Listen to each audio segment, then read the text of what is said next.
Welcome to that spiritual, actual, factual answers to questions you're asking. You find them inside you, recite you, reciting the records of Akashic. We laughing, we drafting the passion through vary. It's time for that comedy, dramedy, all of the fanciest, catchiest acronyms. Listeners, listen, we traveling. Consciousness is always unraveling. The reading you're having is mapping you back to your natural habitat. Abracadabra, it's magicless, fascinating. To top it off, the host, all the classiest. Now, what were you asking for? All of the answers? What? All the answers.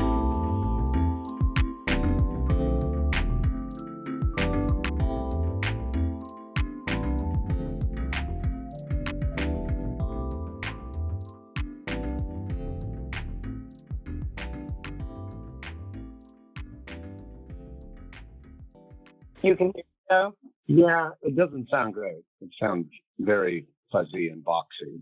Say words to me now. Hello, hello, hello. I mean, it's not the best, but it is what it is. I think we'll be all right. This is the recording. Desmond, we're going to get you something that you can use, I hope. Hi, hi, hi. That is better. That's a lot better. Oh, good. Yeah, sometimes that happens with the, when you call in, you have to just call in again. I don't know why. Yeah, I mean, it's still a little not the best, but it's not awful. Yeah, it's not going to be the best today. It is what it is. Cool. All right. Well, hello. We did it. We made it on. Technical challenges accepted. I've been having like a 24-hour period that feels very Mercury retrograde, but we're not in a Mercury retrograde. Like every technical thing that can be weird and annoying has been like in every way. Huh. And then here's a couple. I'll give you some examples. I know you're on the edge of your seat. One, the lady I had to call to like set up a mammogram, health and wellness, women's health. We're talking about it. The woman kept asking me to give her my insurance card number. So I would give it to her and she'd be like, that doesn't work. Let's try a different thing. And she'd try a different thing and that wouldn't work. Then on a whim, she was like, give me the third number that's on the back of your card. I gave it to her. She was like, when I entered that third number, the first number you gave me registered correctly. And we both were like, okay, I understand that. And she was like, this has literally never happened in 20 years of my doing this. I was like, okay, great. Second thing, I've been dog sitting for my sister. Her dog is the devil. I may have mentioned this already. He has escaped her house 7 times in 7 days. Wow. He goes galloping down the street so that I have a very small chance of catching him. Doesn't respond to his name, but I figured out a whole system. Now, when he escapes, because what he does is he breaks holes in the fence and gets out because he's a fucking maniac. I find out he's gone. I go out to get him with meat in my hand. Yeah. If I have meat in my hands, he's like, oh shit, there's meat over there. He comes running back. So that chaos and drama has been happening. I had another weird technology thing. Well, so there's today's weird technology, which is really just me forgetting my laptop. Lame. And then we're calling on this thing. And now I can't think of the... Hold on, I have another one. Oh, I know what it is. Okay, Sarah's TV. I've been staying at her house. If I try to watch her TV while sitting on the couch that is in front of it, for you to sit on to watch the TV with, it doesn't work. But if I stand up in front of the couch, it worked. I mean, do you literally mean you can't, the remote won't turn, or like as soon as you sit down, the TV turns off? I mean, like, okay, let's say I'm standing up. So I turn the thing on and it's like a Roku, right? So I click, Hulu. Hulu comes up. I click a show. I start to watch the show. The second I sit down, the whole thing shuts down. It either freezes or takes me back to the home screen or just goes black. So I go, well, that's weird. And just randomly, I happened to stand up once, just out of frustration, maybe. I don't know. I stood up, and then the whole thing turned on and worked again. And I was like, well, that was funny. Then I sat down, and it turned off. So then for hours, I just tried every logical thing you could try. I moved the router. I restarted the router. I moved this little, like, sort of antenna thing. I moved that around. I turned it on. I turned it off. I did every troubleshooting thing you can do. Like, nothing worked except standing up. And did you try just staying standing for a half an hour and it continued working as long as you stayed standing? Oh yeah. And you know what else I did? I went away to the kitchen. I was like, well, I guess I'll cook while I'm listening to this show because I can't sit. So I go to the kitchen, cook up a meal, listening to the show, come back in, forgot about the whole phenomenon, sat down to eat, fucked it up. It turned off. Stood up again. Then wait a minute. is it only sitting, so I go to the dining room, I get a dining room chair, and I bring it to a different location in the room, like to the side of the couch. Maybe it won't be mad at me if I sit in a different seating ornament. No. So I sit on the chair, it went out. I don't understand that at all. There is absolutely no logic to it. In the same way that when the lady on the phone entered my insurance number, which is the only insurance number that I have, it didn't register. But when I entered like what would be the equivalent of like, you know how like when you make a physical card of any kind, there's like a serial number to the card. Sure. That was the number I gave her. She was like, just give it to me. And I was like, all right. And then she entered that, and the original number that we had entered 10 times showed up as having been entered. That doesn't make any sense. You're living in an alternative universe. It's because Everything Everywhere All at Once won Best Picture in the Oscars. Okay. And so multiple realities are existing. I would like that to be true, except that this is my life always. And when I try to explain it to people, they don't believe me. They think like, oh, that's charming, honey. No, I know you well enough to know you have no reason to make up these stories. And there's still a big part of me that's going, nuh-uh, Katie. Correlation is not causation. It just was a pure coincidence.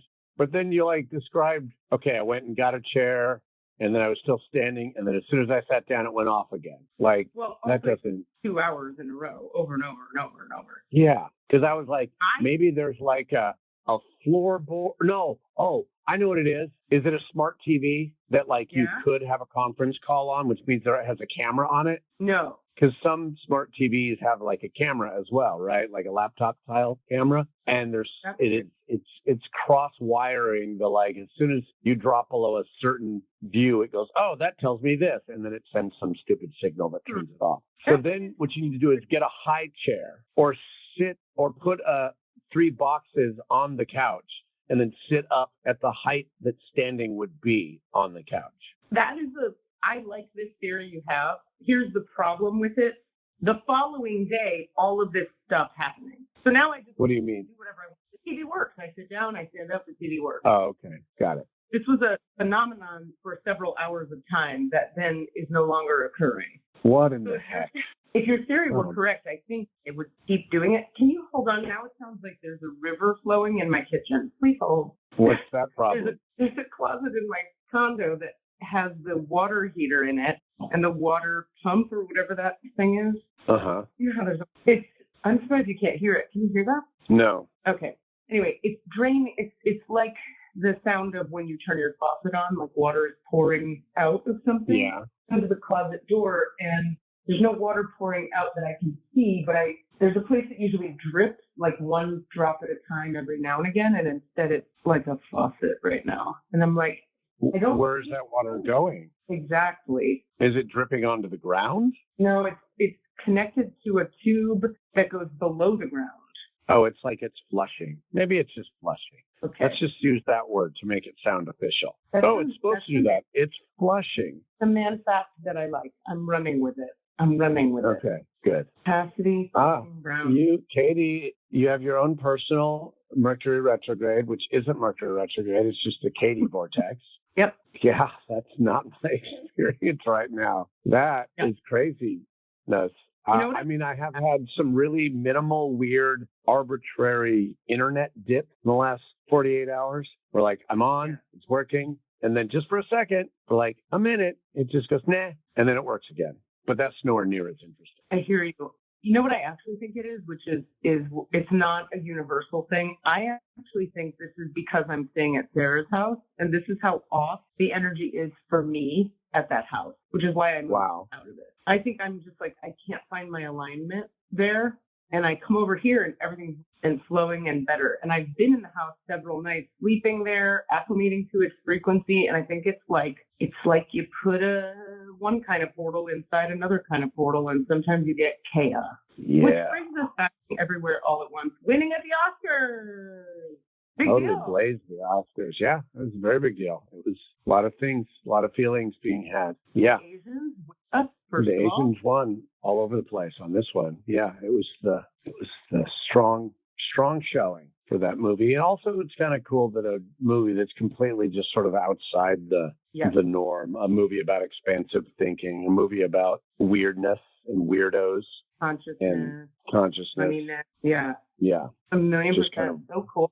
broke the internet a little bit, or broke the culture a little bit, which is nice. It also doesn't make any sense that Woman King wasn't nominated for anything except like stunt. No, that was for the SAG Awards. That's all. Woman King was a really good movie, and it got completely ignored. And I'm wondering if I didn't see it because, well, I'll tell you, when I saw the marketing of it, it didn't do anything for me. And I know that's because I'm a white lady. I'm pretty sure it's because I'm a white lady. And I recognize with my mind that is important, what is happening there. But the actual, the artistry of the trailer narratively didn't pull me in. I was like, I'm glad politically this movie exists, but I'm not pulled into it emotionally.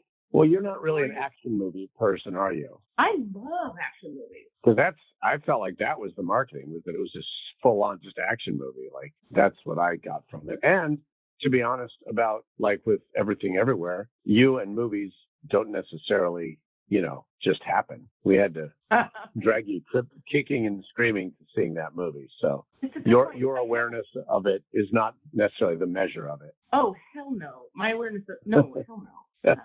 No, of course not. I'm just saying it just didn't hook me. I didn't get hooked. But I will say, when movies hook me, I go immediately. It's just it hasn't grabbed me, a movie from the outside, in a long time. Yeah, that's true. But when they grab me, I go. And no, I don't think my reaction to things is the measure of things at all. Not at all. Well, I had no desire to see The Fabelmans or All Quiet on the Western Front. Those did nothing for me. Did they win? They were nominated. Everything Everywhere won almost everything except for Best Actor, which was won by Brendan Fraser for The Whale. And that's another interesting story. Like, everybody loves Brendan Fraser and hates that movie, is the sort of prevailing narrative.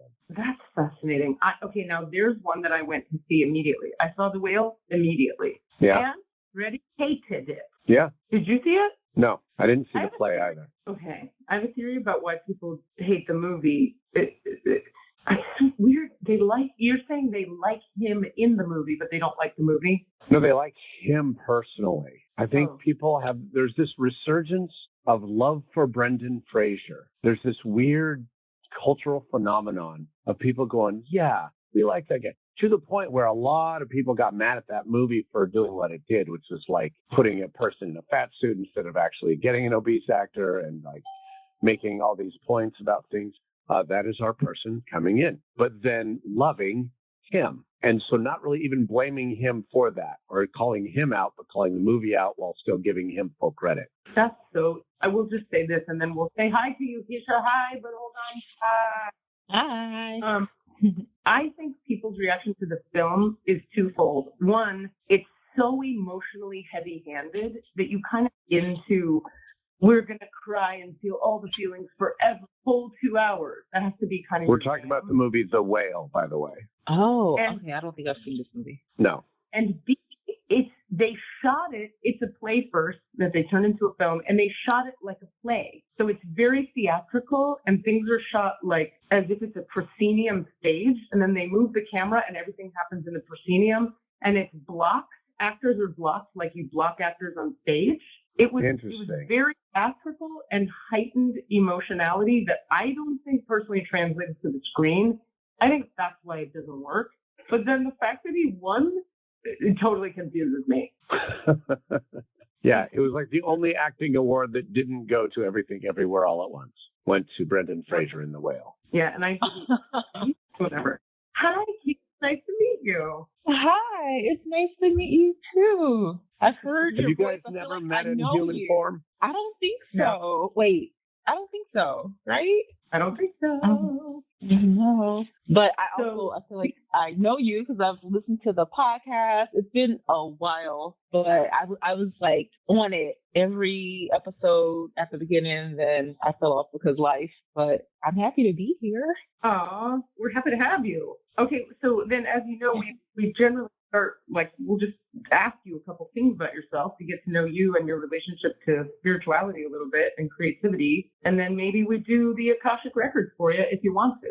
That sounds great. Okay. So first of all, You live at the chateau, is that right? I am a chateau light. Yes, indeed. Yes. Been here for those that don't know, that means Chateau L'Orange, which is the large group collective house that I live in here in the city of Oakland. Yes, and Keisha has been living here quite a long time. How long have you been here living right next door to my room? I think I just passed my 8-year mark at the top of the year. Nice. Isn't that wild? Isn't that wild? Like time. What is time? And we still like each other, I assume. I know. After all these years. And for the listener, Rami also has lived in the chateau and owns the chateau kind of with Cassidy and lives in New York now, but comes back regularly to the chateau. So there's a lot of things emerge from the chateau. Yeah. Chateau L'Orange has been the site of many meetings around revolution and creation, and it is definitely one of the sort of, speaking of portals, it's definitely become a sort of a portal of sorts for a lot of art, spirituality, and activism, which leads you to the question you're about to ask, Keisha. So, like, if I say, the word spirituality near you, Keisha, like, what does that mean to you, and what role does spirituality play in your life? I think I love this question because it's so big. Spirituality it's just the way that I move through life. I think of every aspect of life, every aspect of existence has its own set of energy, and how I'm interacting or not with those energies is like an aspect of my spirituality. The way I'm, touching the tree in the front yard, and the way that I'm, connecting with my ancestors at my ancestor shrine, the way that I am, meditating and trying to tap into my Ori or my highest self. These are all the ways. Like, it's not in the way that I have come to live my life, and I'm, trying to even lean more into spirit is everywhere. It's in everything that I do. And I forget who I got this from. Shout out to that person. I'm giving you props. I just don't remember who specifically, because it maybe comes to me through like a lot of teachers. But even just thinking of every word you say as a prayer. Like, what does that mean? Am I good at that yet? No, not at all. I say all kinds of shit that I'm not trying to pray, but that's I don't know, one lens into the ways that I'm thinking about spirituality. That's cool. Were you raised with anything in particular that you then came away from or deepened into? Oh yes, I was raised as a good Pentecostal Christian girl, and now I'm a good pagan heathen. I like to call myself. Grew up in the experience of the Black church, and I would say a large percentage of my family is still like pretty religious on that front. On the progressive side of what that can be, because that means, that can mean a lot of different things, but still in that vein, and see that I have kind of veered into my own path, which, now at this point in my life, there's 3 kind of main convergences of spiritual thought that influenced my world. One of them being Yoruba Lukumi, which is kind of I'm in the kind of Cuban lineage of a Yoruba Nigerian traditional African religion. So like that vein, there's also the Tantra lineage of yoga, and the ideas and kind of philosophy surrounding that. And then there is Buddhism. So those 3 kind of are my main, the things that are shaping my worldview as I kind of, eventually in my early to mid 20s, stepped outside of the Christian bubble that I grew up in and started to be like, hey, but what about this other stuff? What about source or God or spirit, like not being this disconnect that's like outside of myself somewhere else, but being like the through line within every living thing? Like, what about that? Like, that became more interesting to me, and that felt truer in my body. I have a question about that 3-part system that you are working within, you have, and knowing of you as well as I do, I also know, like, if you get into something, you go deep into it. So, like, you probably have done all the research and you know a lot of the precepts and you know a lot of the rules and foundational structures underneath these things. How do you integrate these differing, what I would think of as they all have pretty thorough systems behind them. So it's not just this bag of thoughts, but actual, like, well, the Buddhist lineage has this set of precepts and the Yoruba one has this set. And do they ever conflict, or do you have, how do you process that? That's a good question. I mean, yeah, you are correct. They are very distinct from one another. And two, at various points in my life, and this is true about other parts of my life, but one might surge to the forefront more than the others. Do you know what I mean? And even though the other bits are still, they're still in there. They are still kind of part of how I see the world. So when I first moved to Oakland, I was deep inside the meditation, the Vipassana meditation, Buddhism world. Shout out to East Bay Meditation Center. That's my home. That has been my spiritual home since I got to Oakland. I was like, what? You can be in a room full of black and brown people meditating? This is my stuff. I'm like, this is what I'm here for. So, deep inside of that world, and that still shapes me. I've been a little bit away from it for various reasons. It's not I don't believe that anymore. It's just life stuff, And at the moment, I've been deepening, and this call has kind of been on my life, on my heart, on my spirit, in one way or another, for over 10 years. I think when I first kind of got introduced to it, I'm like, what's an Orisha? Hearing people talk about that. And the way I came to it was through my dance practice, through being, in a dance company that was working, singing Orisha songs. Orishas are the deities, entities that are in the Yoruba tradition, Lukumi tradition. And so I'm more diving into that world now. That's the thing that's surging most to the forefront now, particularly around the ways that I really am trying to forge deeper connections to my ancestral lineage and just kind of understand how, those energies are speaking to me, are guiding me. And then also, what are those places that want to be healed in my family bloodline? That's a thing that I'm really kind of keying in on. I've been talking to one of my aunts about, we've been trying to find people this was, we think this person's name was this, but it might have been this other thing. It's a tricky thing to kind of piece together the past sometimes when information isn't there. But so Cass, I don't know if that clearly articulates how I'm reconciling them, but one thing might forge to the forefront more than the others, even though they are all influencing me in one way or another. And sometimes it's, it's take what is most resonant. And if there are other things that are a little less resonant, then, it falls away. For me, at least, which is so funny coming out of being, in the Christian world. It's it's everything or nothing. It's This is how it is across the whole universe, full stop. Yeah. And I'm like, oh, what about, I feel like I'm kind of rambling, but I do want to say kind of this one thing before I, pass the mic back to y'all. But there's this experience I had. I was in undergrad. I was in my university's gospel choir, which was still one of my best experiences, life experiences. It was so good. And we had done this big, a big end of the year concert.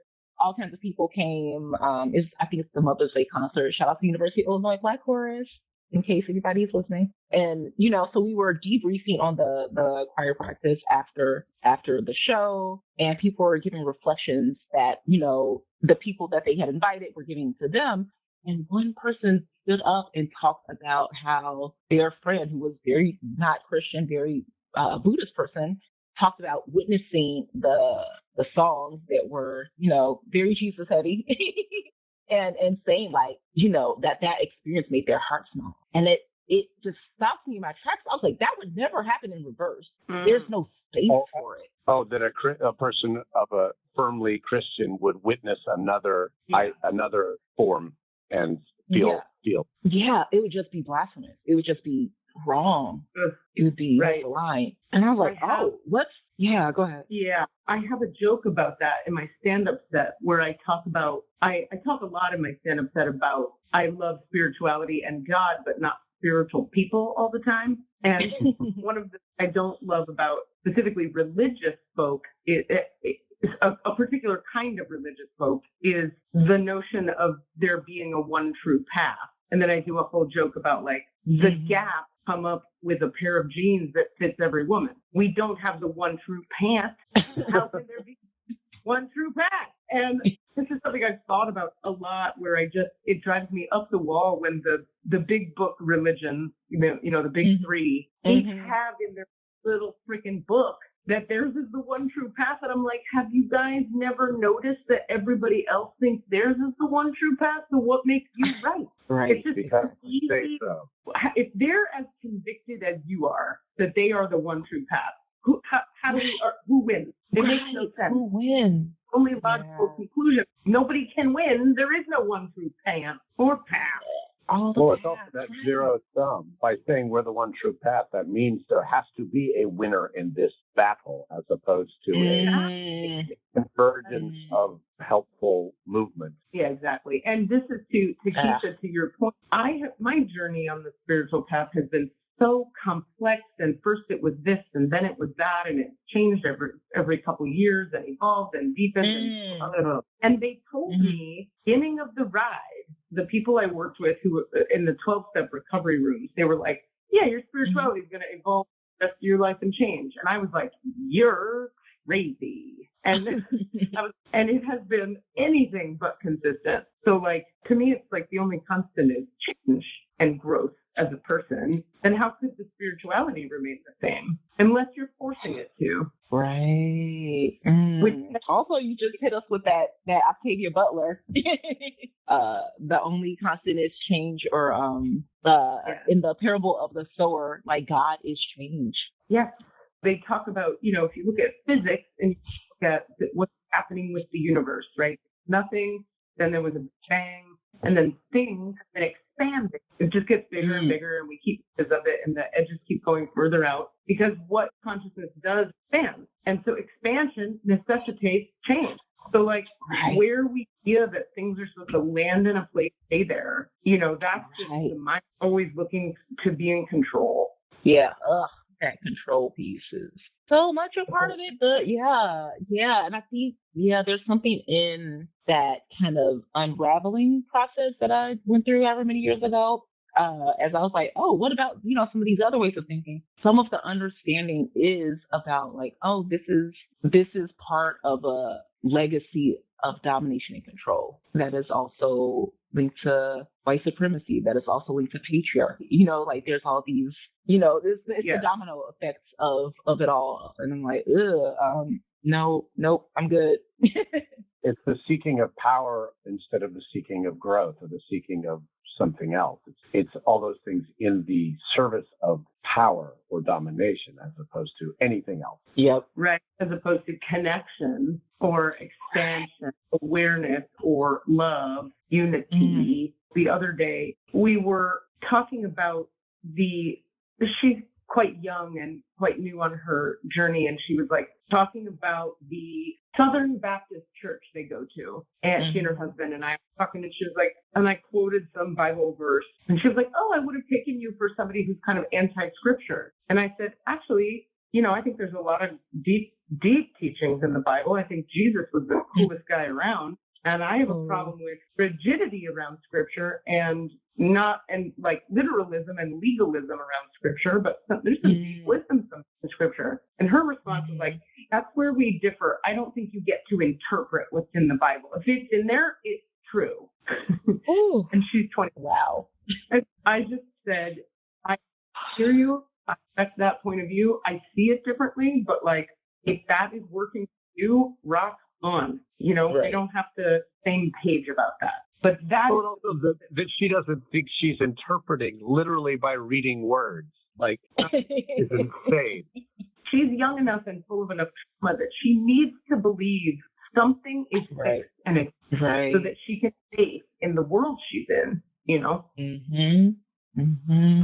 And that makes sense. Also, like a version of that where it's like, this is how the world is, and now I'm safe. And then you realize, oh shit, no, I'm not. Well, that leads to like fixed ego, or like the need for the illusion that we have fixed sources of, like when we talk about human design, you know, the idea of maybe that we, in our growth, we assume all of our centers are fixed and we're just wrong. Only like 2 of them are fixed. Idea in like human design of, you know, open centers or fixed centers, or whatever they're called, filled centers, defined. Thank you. And that the defined ones are you know, the more consistent, reliable sources of those centers. And if you're not defined in those centers, then that's not a reliable source. But that maybe when we're younger, we assume, in a sense, or we long for all of those centers to be defined, and we learn gradually maybe that, oh, they're not. Right. Or the opposite happens. Like if you're me and you have a rigid mom whose rigidity breaks your heart, you decide, I'm going to be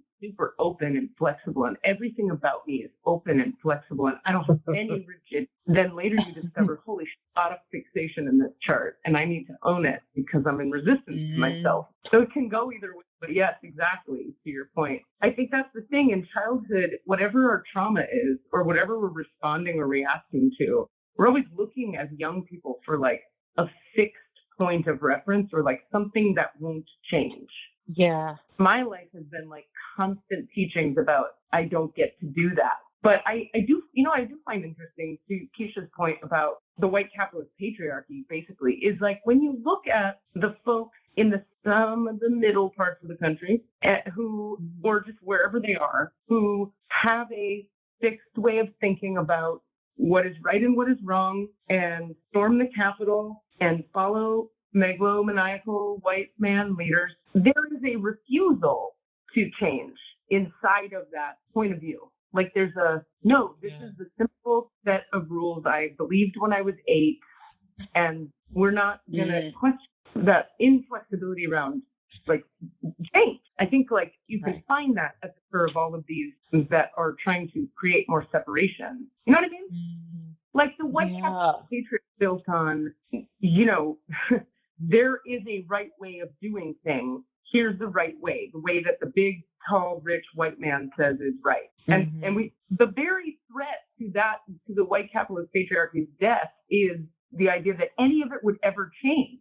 And I think what's going on, I'm going to say it, the Trumpers of the world and the folks who have a very simplistic view of reality, is there is so much change happening through the collective consciousness right now, whether they like it or not, that they're doing that thing that anybody at the end of a death of the ego process, which is cling to the old way tighter. Like, we're scared. It's all falling apart. Let's cling tighter. Let's storm the Capitol. You know what I mean? Especially if the lens is like, and I benefit from the old way, and I don't know what this new way has in store for me, but this one, and whether or not that benefit is true, That's right. it appears to, or there's like degrees of benefit. The what people are being, what poor or even middle class, which if that's even a real thing, that's a whole other conversation. But what white folks have been sold by rich and powerful. Rich white folks in power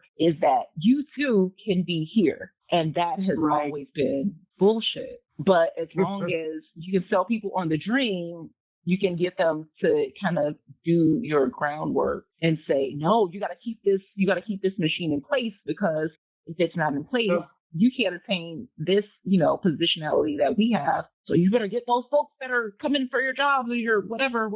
Man, and then we end up here. That's so it. Yeah, that's such a great way to put it.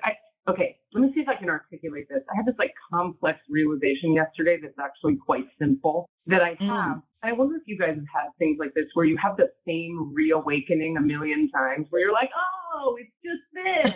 And then you again. Mine is, I always say like God or consciousness makes people like me be spiritual teachers, because we are the ones who need to remember. Not that I'm a spiritual giant, it's that I need to talk about this shit so I fucking remember it. Less of an asshole, really. So yesterday, I'm driving the car and I'm sobbing.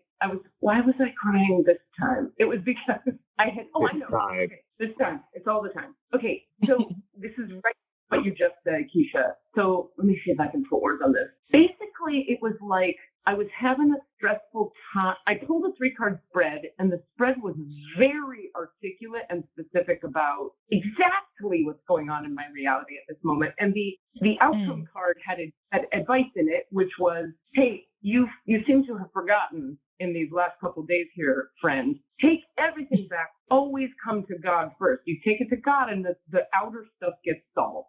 Now, that's true for me personally. If I put spirit first, it always all works out. And that's from everything from money to food to self-love to jobs, every fucking thing. I'm very blessed in the sense that if I take 10 minutes, open the records, connect with God, tell it I don't know what to do about X, Y, and Z, all of a sudden I'm crying because the stress is relieving out of my heart. It's being relieved, taking back the wheel, as it were, and then X, Y, and Z gets fucking handled. You could say that person who has kinship with the divine is quite blessed. What a blessing. But the only reason I'm that blessed is because of how deeply asleep I can fall and how quickly. That is to say, all the fucking time. I'm like, okay, these 90 problems, I'm going to solve them all. I'm going to be so busy solving them that my heart's going to be real tight. Now I'm going to be impatient with my dogs and rude to my neighbor and mean to that guy at improv. And then I look back at the end of my week and I go, Katie, if you had just let go of the wheel a little, done any spiritual practice before any of those activities, you would have been nicer to your dogs. You would have been patient with the guy at improv, and your money would have solved itself. Right. The bottom line is spirit has to be at the center of my heart and my life every moment, not 20 minutes in the morning and an hour at night, even though that sounds like a lot of minutes. It's like my mind goes, but all the minutes I spend. And spirit's like, it's not about, it's about, are you with me now and now and now and now? Because if I'm with spirit now, I'm a better version of Katie.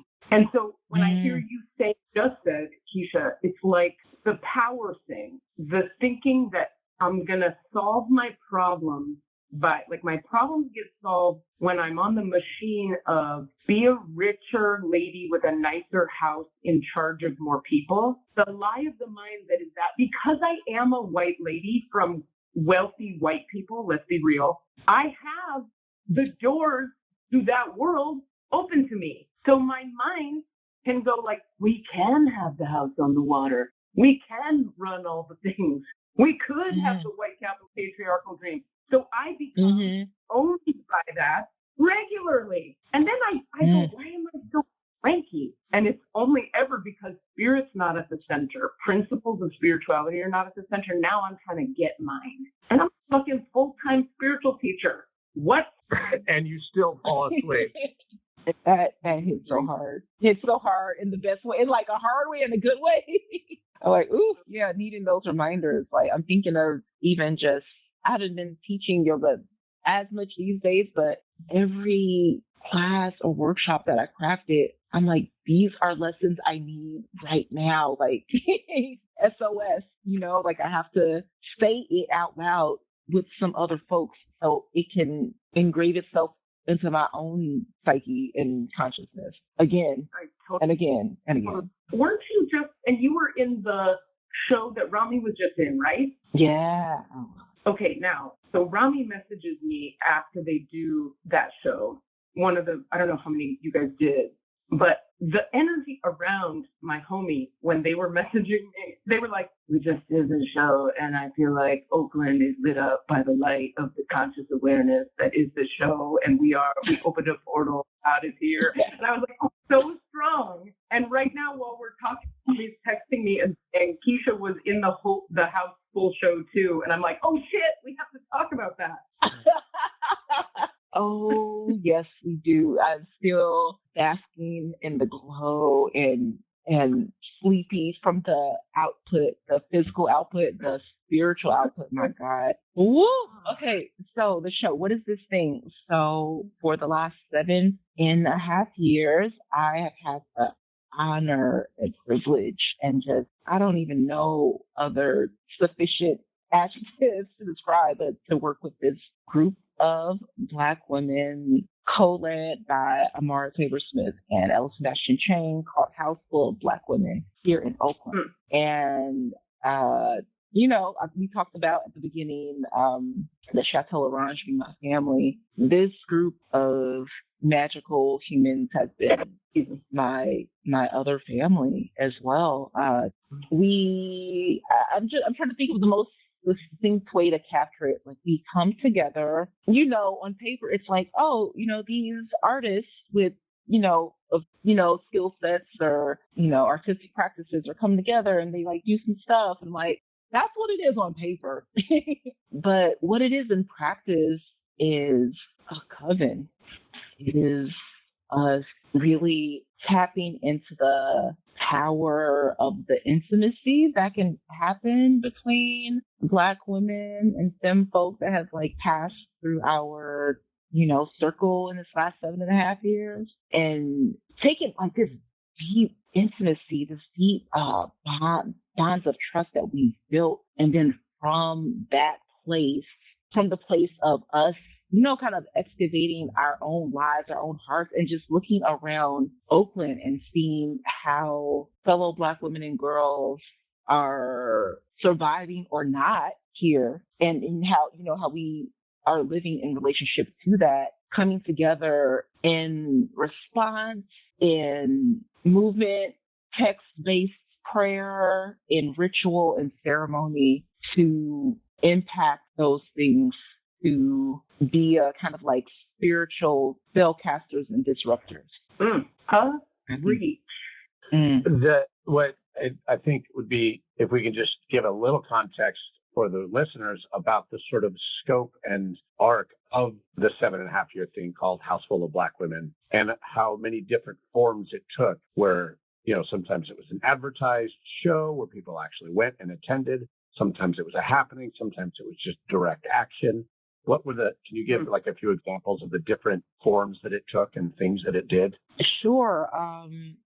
So each time there's our kind of internal meeting where it's like just us, and there's a lot of magic that happens in those, like, it's just no words, just trust the magic. It's just magic in those spaces every time we come together, which is another reason why, this house that Cass and I live in is so charged, because we get to have the benefit of that residual magic. And then, we have those moments where we have public offerings, for our community to engage with us. So some of them have been like this kind of closing ceremony that was a performance in a performance space that was dance and text and song based, that people can come and share in. We've had maybe 3 like that, 3 big ones. Other ones have been song circles.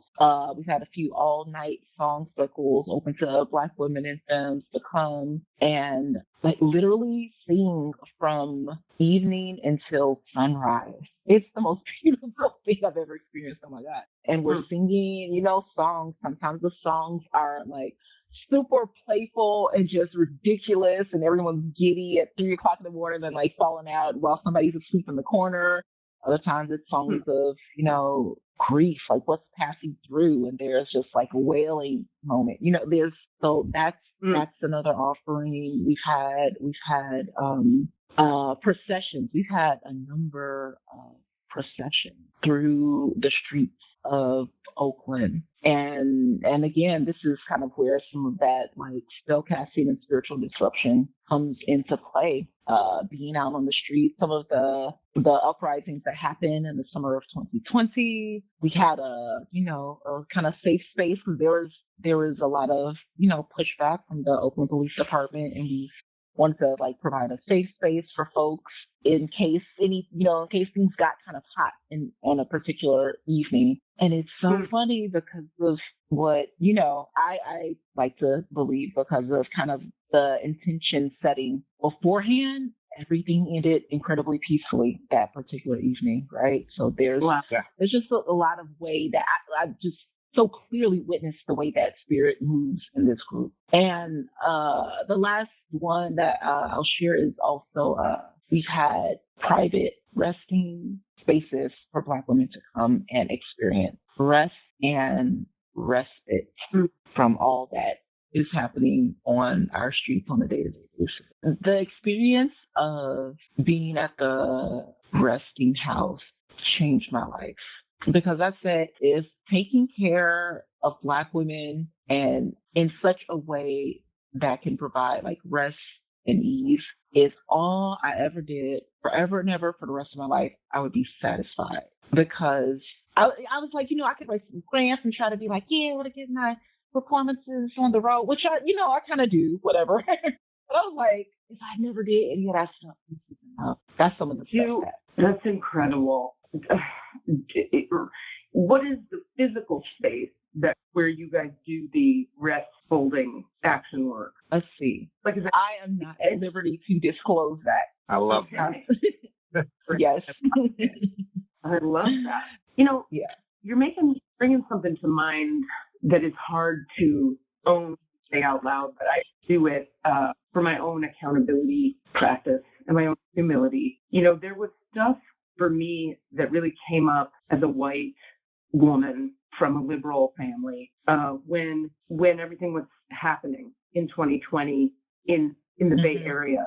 That thankfully, because I have an orientation toward, okay, your stuff is up, go inside, bring God to it, see what happens. Don't just decide your stuff. I did that and got a lot of guidance and help from people who were willing to educate me about a number of things. And I just want to thank you, I guess, for existing right now at a time like this where even well-intentioned, undereducated, liberal ladies like myself still had catching up to do that we didn't know we had to do because of the privilege that allowed me to not know I had catching up to do. Like, you're doing what you're doing, and you're part of holding space for everything that's happening and the people involved means I had to catch up. I had to. If I was going to call myself the words I like to call myself, I had to do some catch up. And it's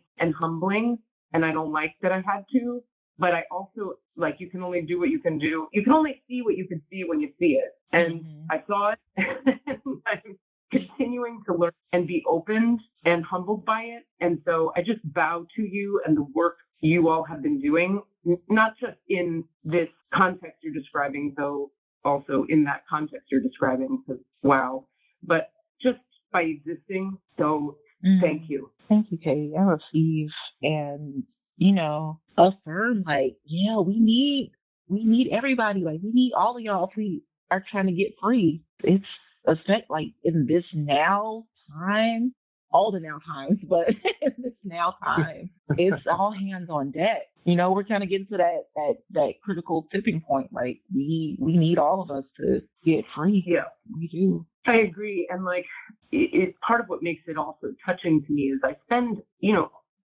most of my waking hours contributing to the effort to get free on this like energy, esoteric healing level. So to be confronted with the ways that in the 3D reality, I was not contributing to getting free at all. Is quite a useful patient. You know what I mean? It's like, oh, I think I've dedicated my life to people waking up and being free, but I'm not integrating this bit. It's like, well, oh shit, So where it all comes back to for me is when you look at, I feel blessed to have an orientation inside myself that says, when I hit an oh shit wall, I go, I have work to do. Not, oh shit, let's hold on to what we have so we don't lose it. What can be done collectively so that all those people who do have an orientation toward, oh shit, let me stay harder in my old ways and not change, like what about them?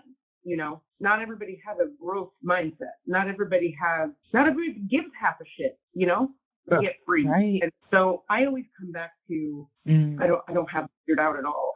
For myself, I come back to all I can do is like, I can keep growing. I can stay as humble as possible. I can ask questions. I can learn. And then I can teach others who want to ask and grow and learn and be available for that. Beyond that, I do a prayer work because we started this conversation where I was sharing with you that in my weird little reality, if I take it to God, it works out. Because experience, I'm like, then it is my responsibility. God, this makes me want to weep right now. But it is my responsibility to sit in the light more every day and ask God to please contribute to your effort and to contribute to the awakening and the freedom on the 3D level that I forget to ask about. Because apparently I have a mind to this God thing. So, so I'm like, why have I not been including? And now you have my commitment. That is included. Yeah. For whatever that's. Yeah. Like, come get your brother. Come talk to your God. You have this line to God. You better use it. Kind of funny and silly, but it's also just like, hold on. If that much magic happens in my reality, what a weird move on my part to not then ask for bigger shit for the color. What am I fucking doing?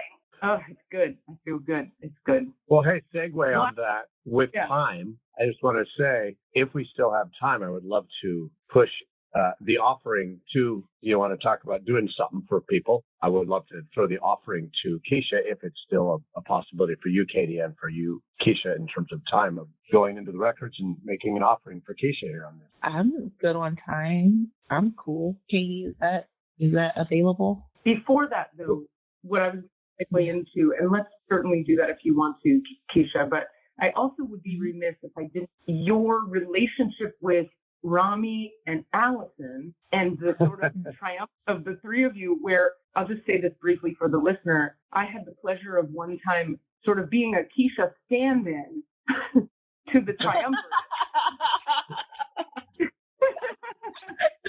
We hung out with Allison and did the Ouija board and opened a portal of light that was incredibly profound. We channeled all kinds of information and like all kinds of shit came through, and holy shit, it was incredible. I get that you're the Keisha that Rami has this triumvirate with Alice. I would be the very same. Yes. I heard about this powerful Ouija evening, or I don't know, afternoon, whatever it was. Yes, that's amazing. I love that y'all had that. Just for listeners, say a little bit about what happens when the three of you get together. Like, what do you do and what comes of it? Can you share just a little bit about that? Because I feel like that's going to be empowering for people. Oh, yes. Okay. So I always have to do shout outs. So again, shout out to my siblings, Rami and Allison. Yeah, we come together. Also magical humans come together, and Allison has this ridiculously magical Ouija board that someone made for her, and I don't remember who. But it's this beautiful board that is, I don't know what juju is working when we sit down to that thing. But we typically, invite in benevolent entities that want to share information with us, and we gather around the table or on the floor or whatever with our candles, and we kind of ground and cleanse beforehand, and then we ask questions, and things get moving. And it's funny too, like I'm not nearly like Allison has the skill to just like keep each of the letters, as the dial is moving around the board. And I'm like, ooh, I lost it after like C. And she's like, oh, and then she'll like say the whole paragraph of the message. I'm like, what? So that's kind of like how that had played out. I mean, as you may have experienced a powerful tool. And I feel like I feel like I'm personally trying to understand what my specific tools are. But for Allison, I'm like, oh, this is your tool. This is like one of your mini superpowers. I see that at work. Okay. I have an insight about this. And we got this. This is a perfect segue into the records, but we got this when I was there being a Keisha stand-in. In other words, what's that movie with what's her fucking face? The movie about witches with the tall blonde actress from Australia that we all know whose name is Nicole Kidman. Not Hocus Pocus? No. It's the first Witches of Eastwick. The Witches of Eastwick. Oh, Practical Magic. That's just a reference for people who need a reference to what a coven is or what a portal is. In other words, the three of you in that triumvirate, like the three of you are required for the thing to be what the thing is. like Allison has her connection to that being that then speaks through the Ouija board. Those are the tools. But I argue that if the three aren't there, the specific thing that happens with the three of you there doesn't happen. So that doesn't answer your question, what are my tools specifically, but it does acknowledge the potency and significance of your presence in those moments. Like I would say, you guys are opening a particular portal to a particular level of consciousness that has particular information and healing that requires the three of you there. And part of how I know that is when I was there, we opened a whole other thing that the two of them were like, oh, shit, this. And I was like, well, because I can hear things and perceive them in my body. And Allison does her thing. And Rami was like, I'm just holding space. That threesome was what it was, you know? So you're holding some kind of space, and your presence is an activator for whatever the three of you are creating or accessing. Because of time, I'm going to go a little quickly here. Keisha, what's your full legal name if you're open to sharing it that's on your driver's license? Yes, Keisha Danielle Turner. Danielle Turner. All right, let's dive in. Forgive me for the speed I'm going to do this at, okay?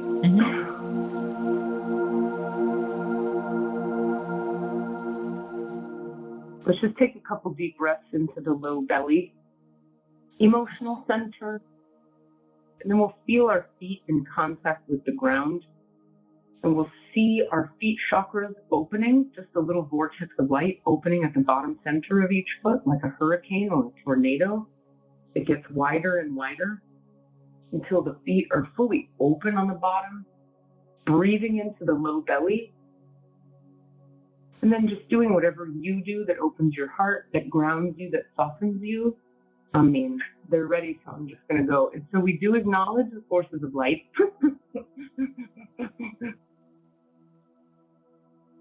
Asking for guidance, direction, and courage to know the truth as it is revealed for our highest good and the highest good of everyone connected to us. Holy Spirit of God, protect me, please, from all forms of self-centeredness, and direct my attention to the work at hand. Help me to know Keisha Danielle Turner in the light of the Akashic Records. Help me to see Keisha Danielle Turner through the eyes of the Lords of the Records, and enable me, please, to share the wisdom and compassion that the masters, teachers, and loved ones of Keisha Danielle Turner have for Keisha Danielle Turner. And I'll just go quiet for a second here.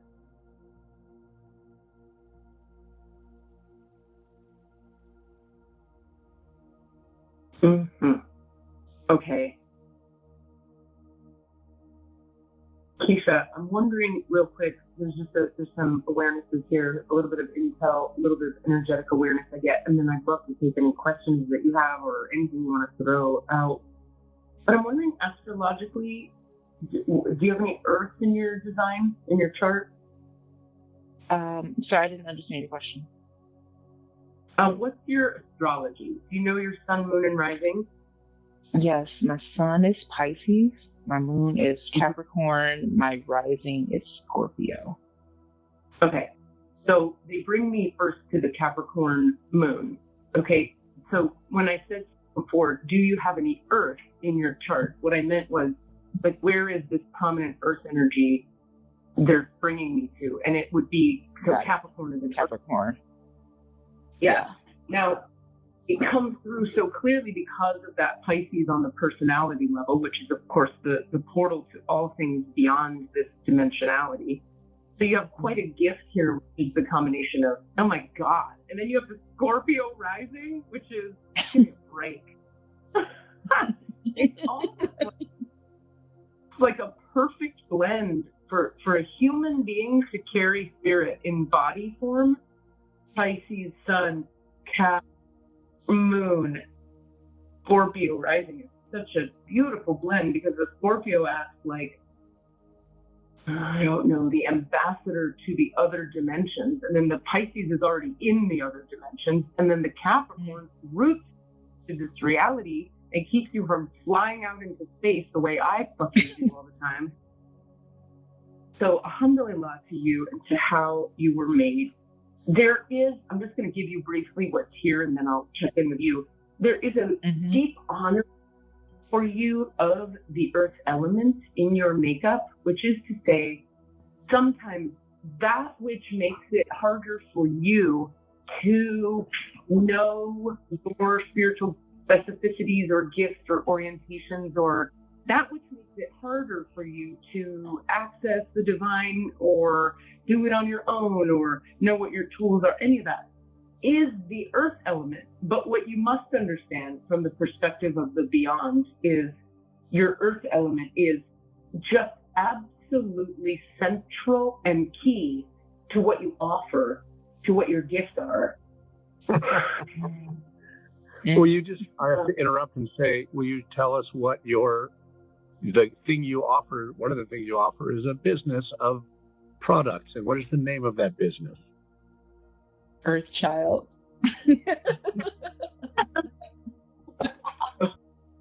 Cass, how did you catch that and I didn't? That's right. Okay. So remember that the energies of the earth they're rocks, right? Rocks are slow. Rocks are heavy. Rocks are rooted. Rocks can't be shaken so easily. Rocks are grounded. Rocks are powerful. And they are dense matter. Doesn't mean they're not made of conscious light. So you are the walking embodiment of conscious light in the form of rock. Do you know how think about, I mean, even what you described before, being the holding space for rest for Black women, that is the rock. You are the rock for your people. That's you living the role that you are. So, okay, that's what's here. Okay, questions or anything you want to ask at all? I mean, we'll see what we get. I know, time's a little short, but I'm in a transitional period in my life on a lot of different fronts. I just finished grad school. I have this ending with this, working with this group of women. There's other stuff on the horizon. I'm just kind of trying to understand how to move forward in ways that are different than I'm used to moving, which kind of leads to overwork and burnout. Okay. Which also feels connected to that Capricorn moon that works. Exactly. Okay, there's a lot here. You can, something that will help. There's so much here. Let me just ground this a little bit. So how would you frame that? Is this what you're asking? Because I could go so many directions with this. How do I move forward in a way that doesn't cause burnout? Yes. Okay. Remember to anchor your creative, spiritual endeavors into a form that makes you money. Because, or at least for part of it to do that. Because, let me get this. Because the Capricorn moon, it's like if you let the Pisces personality and the Scorpio purpose lead without integrating them through what works in practical reality, which is the moon, Capricorn, then you get spun out in many directions. But if you can root through the emotional, in astrology, the moon position is very underrated, underspoken about, devalued. We should, as humans, should be walking around going, hello, my moon sign is this.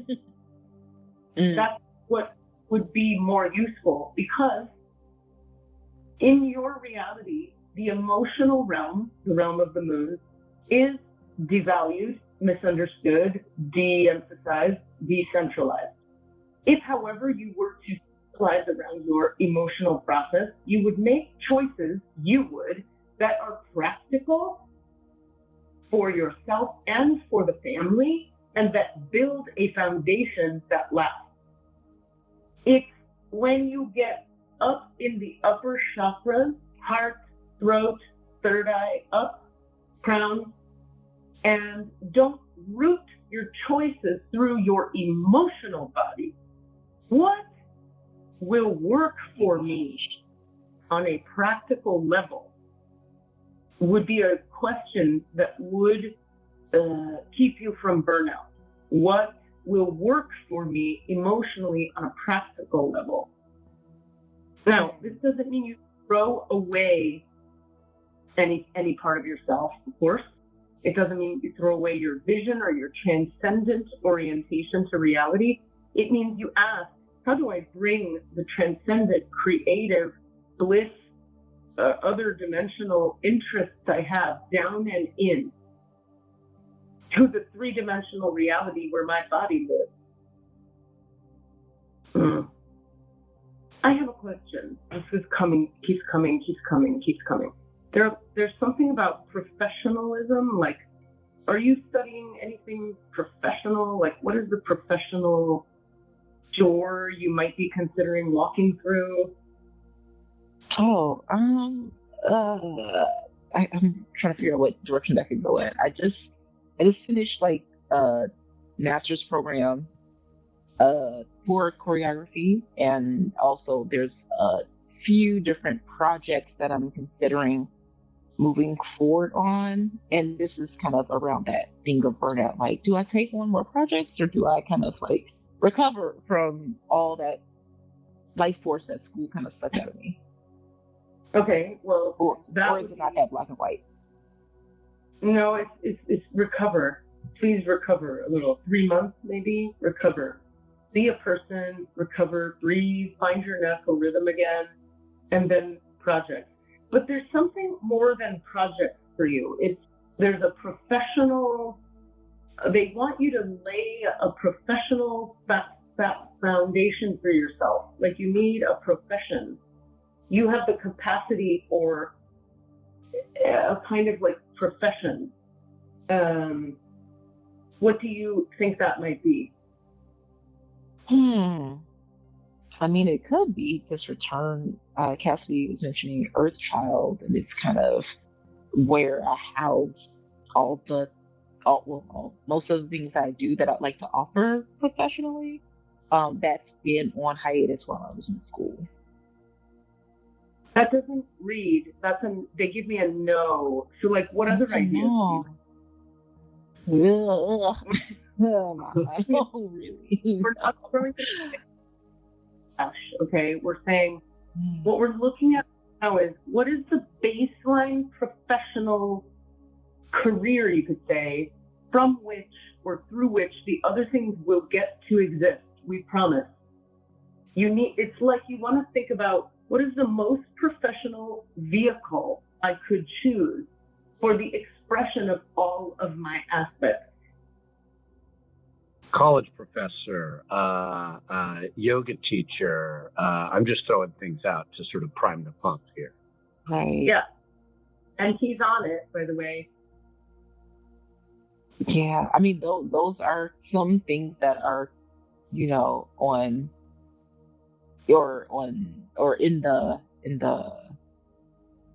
in my field of vision. I mean, there's also just continuing to be a choreographer, just like what I do and have done. I want to continue doing and taking my work, to a few different places around the country that feel important. I'm going to give this to you how I get it, and you can please throw this in the trash if it doesn't resonate. Let it sit in the back of your mind for a while. Jump on it, whatever works. Okay, but here's what I get. It's you, the way that you're made and the gifts that you have, they will be underserved. Your gift will be underserved if you are just, how shall we say, freelance choreographer.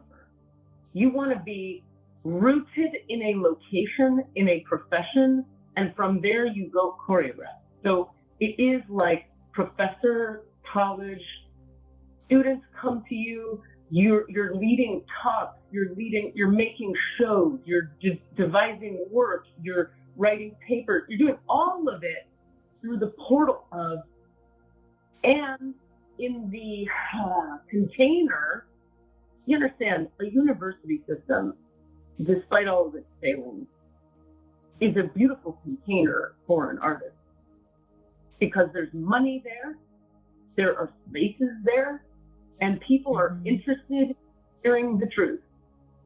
So perhaps it's the time in this 10-second increment of time for this to sound fun or good or hope-inducing, but when as soon as you start talking about it, they're like professionalism, profession. Don't sit around and do projects forever. You're meant to root your gifts through the professionalism of a context that already exists, and that you bring the vision, the transcendence, the talent through that portal.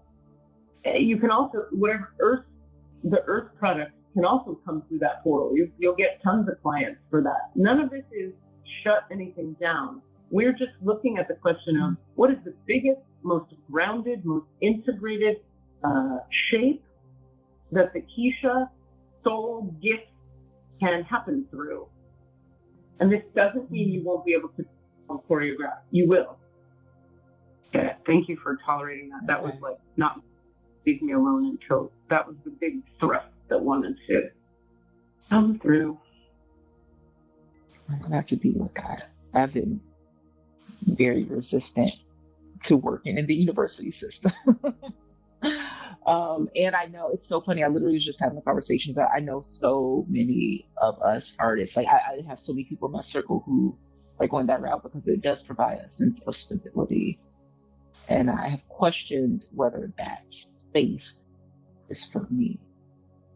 I hear you. That's fair. That's very, very fair. We all go through that questioning, right? Like, is there enough room, ability? Can I actually do what I want? Are they going to make me smaller? Are they going to contain me? Are they going to... And it's, the bottom line is like, you find the right one for you or you don't take it, you know? Right. Yeah. Ooh. I'm having a good meditation after this. So I think here's the thrust of it too. There's a way that they're like, please remind her. God, I feel this so clearly. The words are a little tough though. It's like, you are professional grade. Don't make choices in your life that are not professional grade, because those choices will devalue the essence of what and who you are, and in so doing, your life will get smaller and tighter and smaller and tighter. But if you say to yourself, I am professional grade, I only choose projects that, yes, spiritually, creatively allow me to do what I want to do and are professional grade, then things will move forward in an aligned way for you where things get bigger and better and more and et cetera. Does that make sense? Yeah, I think I'm hearing you. Yeah, that was a question I had about like, okay, I want to go back to, I got the papers and I want to go back to what I've been doing, but what's the expanded version of that? Not just, because I think you were saying, tighter and more confined. That's not where I need to go. Yeah. I think this is about, they're like, have faith. This comes back to what Katie was talking about earlier about in God's world, in the center of your heart, there's absolutely a university that is open and creative and receptive to you as you are and wants you to be you and do you and go. There are also universities outside of God's world that don't want that for you. So come from God's reality. Don't come from the limited reality that your mind can see. Yeah. Oof. Pray to be led. Pray from your heart for God to show you where. Where is the professional foundation from which I can operate.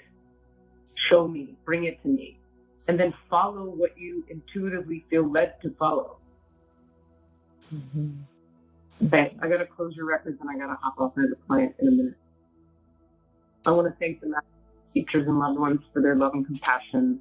Whew, the Lords of the record, their point of view, and the Holy Spirit of light for all knowledge and healing. I ask that you return all of Keisha Danielle Turner's energy to herself now, please. The divine portal and the Akashic records of Danielle Turner are now closed. Amen.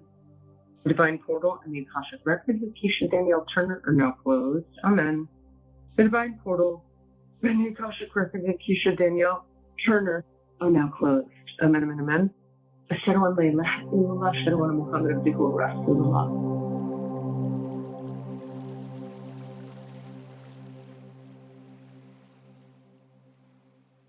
It's so funny.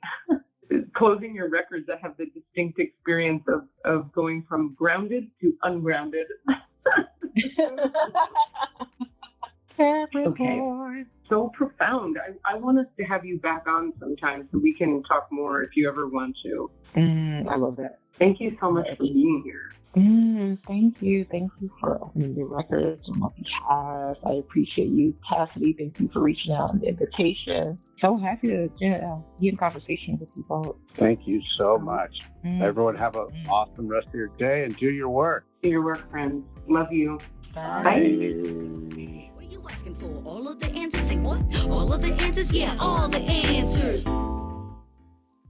Hey guys, thanks for listening.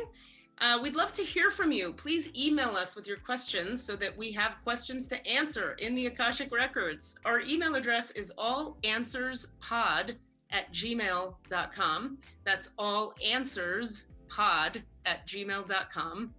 And if you'd like to find us on Facebook or Twitter, it's @allanswerspod, @allanswerspod. Thank you. Yeah, step 670, alternate vent doors 1 and 2, leeward side, are they open now? We're already there. We can perform 70, 71, 72. Thank you. Mixed and edited by Desmond McNeese for We Mixed It, LLC. Go to whatsoundsawesome.com. Yes, RCRT. Yeah, can you go channel 232 for S-band to high power? T50 copies. RCRT copies. OTC or VCC? Go ahead, OVCC. Access closed and latched. Reply. Copy that.